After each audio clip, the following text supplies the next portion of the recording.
everyone, and welcome to another day at the beach with me. And an also super informative, maybe entertaining, definitely enlightening video, crypto tips. Hello, welcome, and welcome to the beach. So today I want to talk about an article that came across my computer screen recently that had to do with some statements made by the Undersecretary of the United States Treasury Department. Now, before I get into those statements, I think it's good to have a little reminder of what exactly the U.S. Treasury is involved with, what they are in charge of, and what they should be worrying about, or what they're assigned to be worrying about. Anyway, I'm at the beach. I don't have a computer, so I've written it down on my handy dandy notebook. So here we go. The Department of Treasury is in charge of, they manage the government revenue, they print and mint paper currency and coins, they collect federal taxes through the IRS, they manage government debt instruments, think bonds and such. They license and supervise banks, LOL. They advise the legislative and executive branches of the U.S. government on fiscal policy. So, I'm probably going to go over that list again at the end of this video just to reiterate why they are making the statements I believe they are making today about the things that they are making it. So, the article I'm talking about has to do with the Undersecretary of the U.S. Treasury making statements regarding terrorism and cryptocurrencies, and how cryptocurrencies could be the new frontier of funding terrorist activities. Now, it's interesting that they think that because Bitcoin's been around for 10 years. It has been a tool that could have been used for things like this for many years, but the only information that she could provide proving Bitcoin or cryptocurrencies have been involved with funding terrorist activities is regarding one terrorist group using social media, by the way, to gain some donations in Bitcoin. I think it totaled about $10,000, or at least two addresses. They found two addresses holding $5,000 each. Pretty small amount of money regarding, it being such a high concern for the U.S. Treasury. I am not downplaying terrorist activities at all. They're terrible, obviously. I'm not going to act like I am some expert in the geopolitical terrorist realm, but last I checked, the U.S. Treasury is not Homeland Security or the U.S. military. Well, that's debatable. But anyway, why is the U.S. Treasury making fear-mongering statements about terrorism and linking it to cryptocurrencies?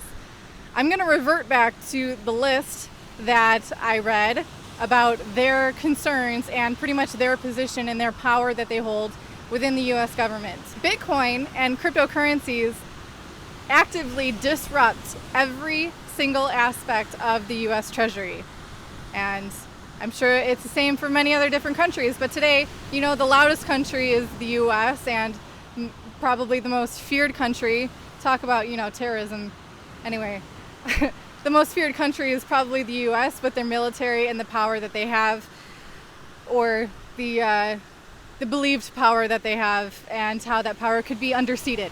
Anyway, it's also worth noting that terrorist activities currently and mostly use cash as a means of funding their operations. Cash is king in the terrorist world and the drug world, but time and time again, Bitcoin and these disruptive technologies will continue to get the fall of that bad press just because they're trying to paint it in a certain light. So one of the closing statements of this article regarding the Undersecretary and what she said was this, quote, "The U.S. will work with governments around the world to make sure that non-compliant networks and fintechs do not survive."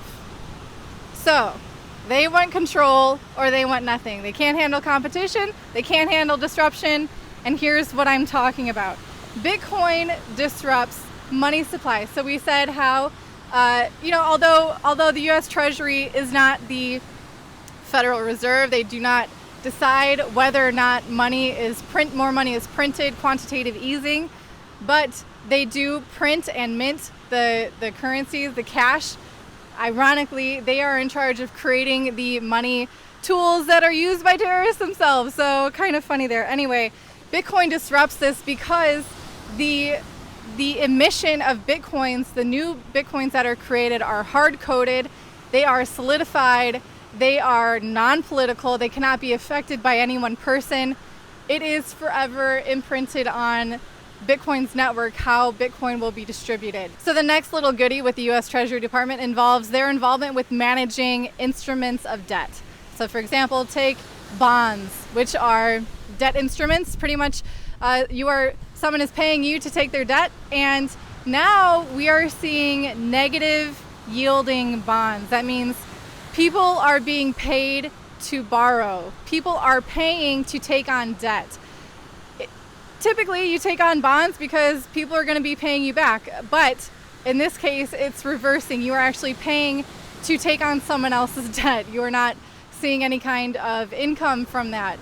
And what that is representing essentially, it could be a couple different things, but essentially it could mean that people are scared of what can happen with the economy again, with the stock market, and all of this artificial stimulus coming from things like quantitative easing over the years. We are now seeing, I'm sorry, my leg is totally falling asleep. We are now seeing negative yielding bonds. That is a symptom of people being scared of investing in what they're considering more risky investments, maybe like the stock market and things. And so they are more willing to lose money than risk losing a lot more money. And one thing that is a benefit to Bitcoin that I mentioned before is the fact that it is long-term deflationary.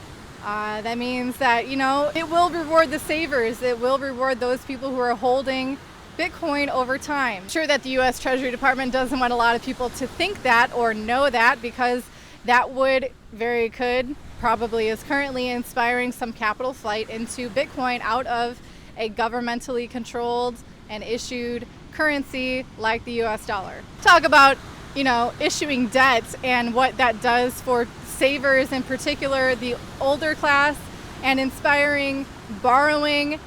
When you're borrowing money that you don't have to buy things that you can't afford, you are locking yourself into a vicious cycle of needing to work, entering the workforce, being in debt, maybe going bankrupt, not having a whole lot of power or decisions over your life, and Bitcoin being deflationary, giving people a way to break out of that cycle, at least if they have a chance to save a little bit of money, put a little bit into Bitcoin and hold that over the long term. It could change a lot of things, and it is definitely disrupting that kind of train of thought, or it could. And I think a lot of people in this space, if you're watching this video, you're probably, already aware of this. If you're new to this channel, maybe you're just waking up to this, but it can be a very exciting thing. I've done a past video talking about generally two schools of thought here regarding the disruption of cryptocurrencies. Either you're on the disrupted side and it is scary as heck for you, or it is exciting for you because you are finally getting to break free from some chains that have been holding you back, and you've been on the wrong side of the deal for so long, and now you are able to remedy that. Also, I mentioned the US Treasury having to do with licensing and managing banks.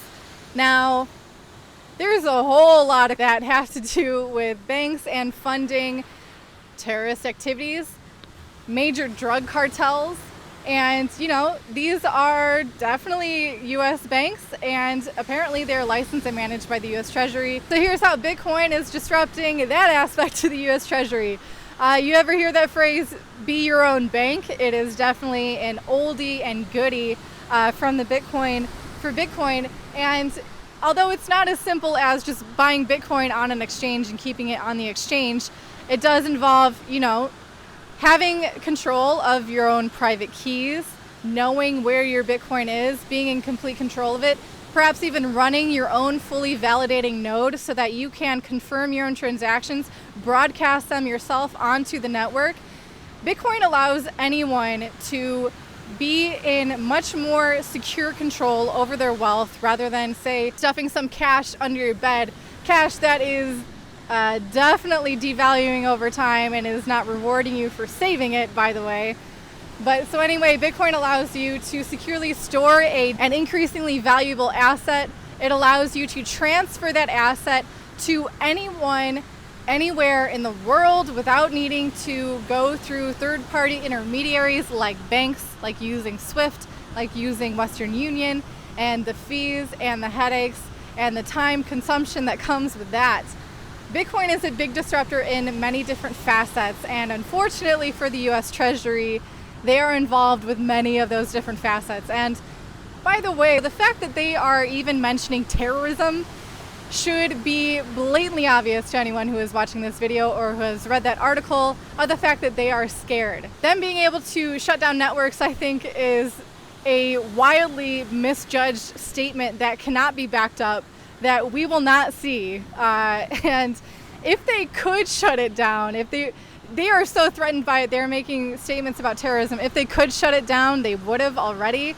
They could have, while it was much smaller, probably, although that is when the anonymity of Satoshi Nakamoto and others working on Bitcoin have played a part and helped them to further build this network out to now where it's a point where it is global. It is globally recognized. It is being built upon by many different industries. And yeah, it's a beautiful thing, but not for the people who are being disrupted.